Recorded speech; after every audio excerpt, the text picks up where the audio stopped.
Hello figure fiends and collectors, this is me, Daniel East 1000, back again with another Star Wars The Black Series figure review. Today we are going to be taking a look at a deluxe figure. And as always with deluxe figures, the question does sort of sit there, is it worth the deluxe status? So without further ado, we're going to be taking a look at IG-12 and Grogu, because as if we haven't had enough Grogus. But I digress. Before we take a look at the figures themselves, we will be taking a look at the packaging, of which comes in this slightly larger box. I'm not really sure why this particular figure constitutes that, because there's a lot of dead space from where the accessories are situated, but nonetheless you've got the Star Wars The Black Series logo just there, the window packaging so you can see the figure and all the accessories that it comes with, and of course if you haven't noticed, that extortionate price tag. We've also got the backdrop, which has nice imagery bled into that off orange brownish colour. IG-12 and Grogu,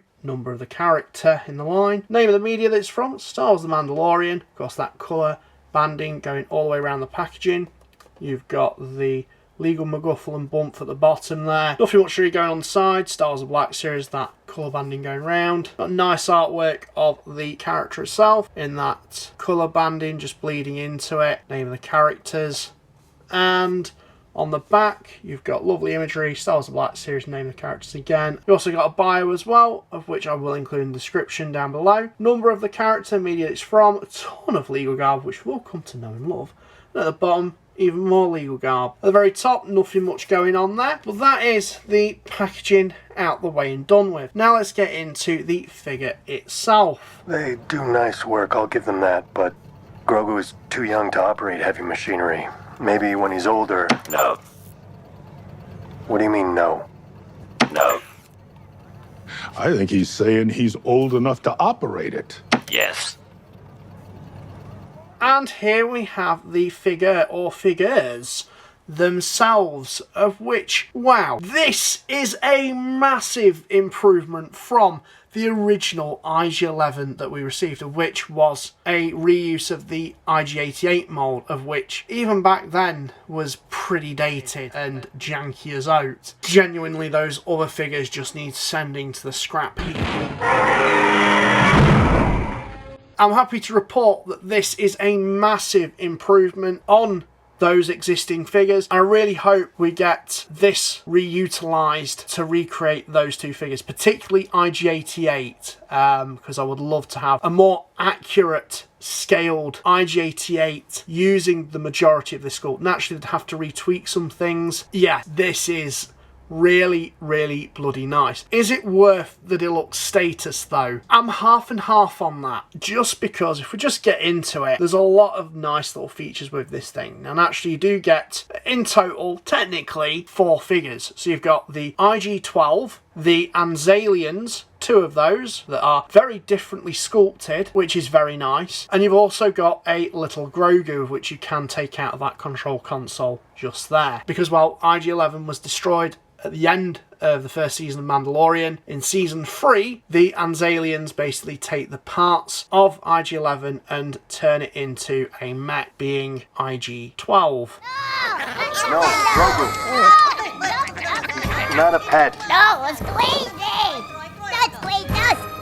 That's bad baby. And this gives Grogu a better mode of transportation, and of course, as you can see in there, he is in that cockpit, in the chest of that droid. And I have to say, that's quite an impressive bit of design from Hasbro. I mean, in terms of managing to maintain articulation in the arms, the head, even the torso, you know, that's pretty impressive, particularly because you can actually move that abdomen cavity just there. I really like how they've managed to actually accommodate Grogu's ears into the chest of this droid. You know, that must have been quite difficult, still being able to retain that articulation in the shoulders and of course the head. So I mean, good on Hasbro with this thing. It's small things like that that show that there's been some kind of thought put into this thing. They could have just had it as a purely sculpted piece that was stuck in there with this fully closed up and you couldn't move it out.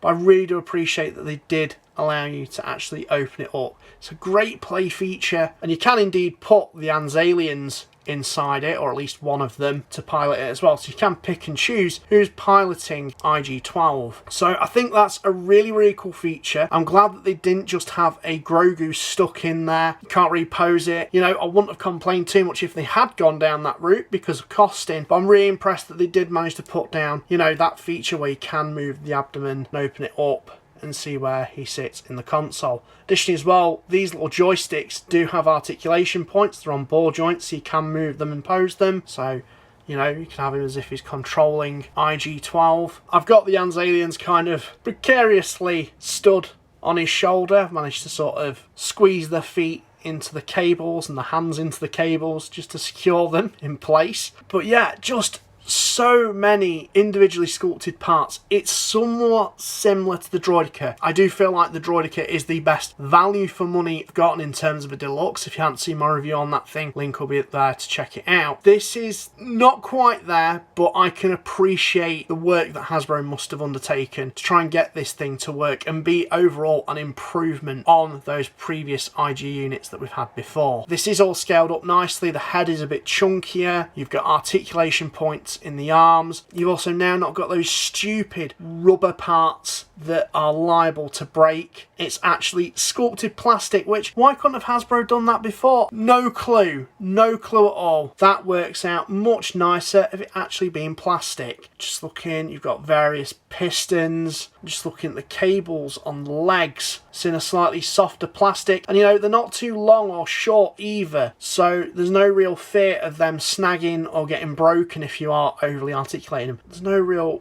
fear of actually bending that leg. I will say the feet are a little bit iffy to pose. Trying to get them flat can take a bit of work to get this guy to stand, but it's certainly better than the original, of which really didn't have those ball jointed hips that this figure has. They were just purely swivels. Yeah, overall this is just, in terms of design, a massive step up. Again, correct scaling, because this guy is a lot taller than your other figures, as it should be. It certainly has a shelf presence, but yeah, just having a look at IG-12 a little bit more. Of course, you've got his head.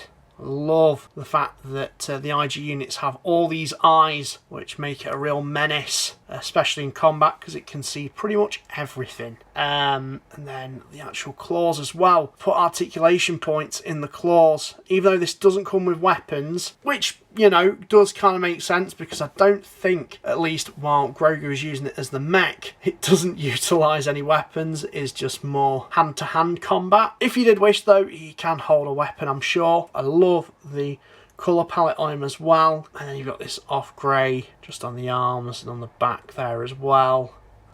Just looking at the cables.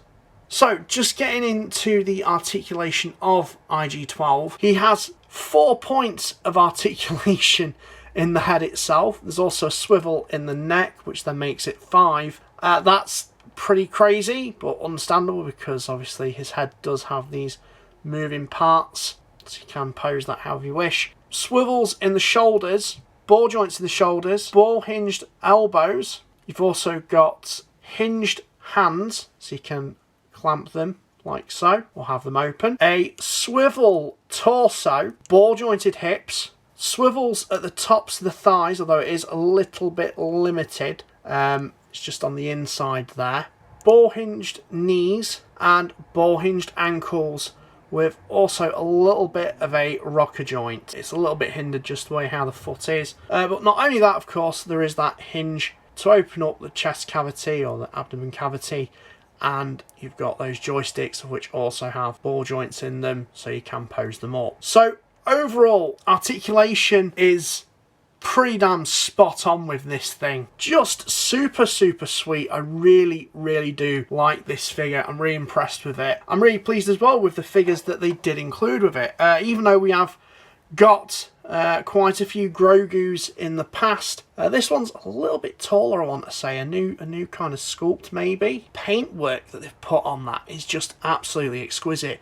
You've got his very rosy cheeks, and the sort of paint application in his ears, his eyes as well. And if you look at the bottom, his feet aren't articulated. So yeah, to me this is pretty new. So yeah, In terms of Grogu, he just has a ball joint in the head, then ball joints in the shoulders. It's a little bit limited in terms of how you can move them, just how diminutive it is. His wrists do articulate, so you can swivel them, so you can hold on to those joysticks. Pretty nice little inclusion. Of course, you've got the Anzellans. We have had Anzellans before. Of course, Babu Frick being the OG. He was included with C-3PO from Rise of Skywalker. Did review that figure, and if you do wish, you can check that review out to see him. But we've got these new ones, of which build IG-12, and they look very, very cool. They are both very unique. The goggles are different. Of course, the faces are different as well.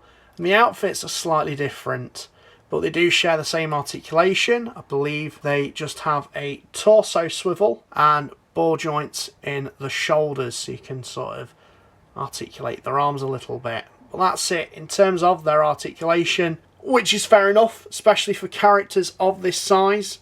They are very cute. I really do like that they did include these, at least 2 of them. So you know you can have them displayed actually, as I did show, on IG-12.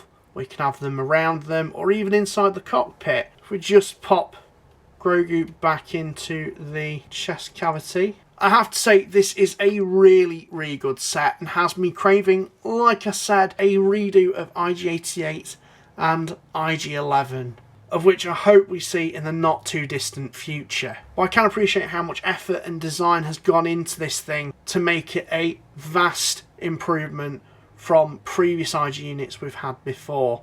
Getting rid of those stupid rubber parts is a big thumbs up from me, but also including the thing that makes IG-12 quite unique, having that fold out abdomen piece so you can switch out characters on who controls this thing is absolutely brilliant. I'm really impressed.